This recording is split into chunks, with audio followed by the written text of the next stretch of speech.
Dahulu kala hiduplah seorang pemahat batu bernama Taro yang merasa puas dengan hidupnya yang sederhana. Namun suatu hari rasa iri muncul saat ia melihat para pedagang kaya lewat. Taro pun berharap menjadi seperti mereka dan keinginannya terkabul. Ia menjadi pedagang kaya, lalu pangeran yang berkuasa, bahkan menjadi matahari, menjadi awan dan gunung yang perkasa. Namun ia menyadari bahwa bahkan gunung pun bisa dihancurkan oleh seorang pemahat batu.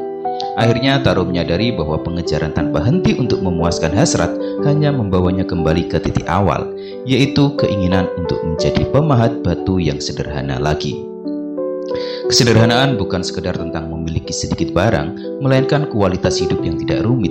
Di dunia yang dibombardir oleh konsumerisme dan ambisi, kesederhanaan adalah respon yang paling efektif.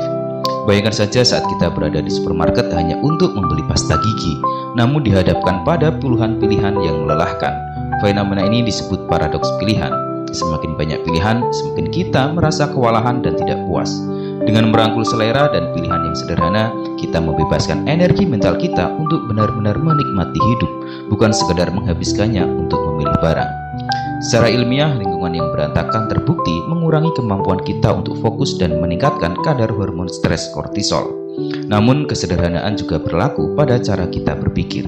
Banyak orang terjebak dalam overthinking, menganalisis ratusan variabel sebelum mengambil keputusan kecil. Padahal mengikuti intuisi dan menerima ketidakpastian dapat memberikan ketenangan pikiran yang luar biasa.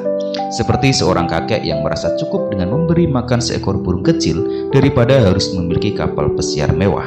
Ia menghemat waktu, tenaga, dan uang yang tak ternilai harganya. Dalam masyarakat pencapaian achievement society saat ini, kita sering merasa dipaksa untuk terus berprestasi, memoles profil LinkedIn dan memamerkan kesuksesan di media sosial. Kita menjadi budak bagi ambisi kita sendiri. Byung-Chul Han, seorang filosof, menyarankan agar kita menambahkan sedikit negativitas dalam hidup, seperti jeda, kebosanan, atau sekedar menunggu, untuk melawan tekanan positivitas yang berlebihan. Melakukan lebih sedikit hal namun lebih mendalam justru dapat mencegah kita dari burnout dan membuat hidup terasa lebih indah.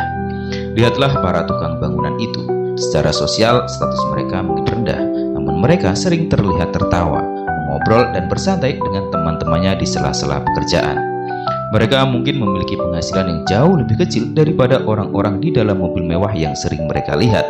Namun mereka seringkali terlihat lebih bahagia karena hidup mereka jauh lebih sederhana. Mungkin rahasia kebahagiaan sejati bukanlah berada di puncak gunung kekuasaan, melainkan dalam kemampuan untuk merasa cukup dan menikmati hidup yang sederhana namun bermakna.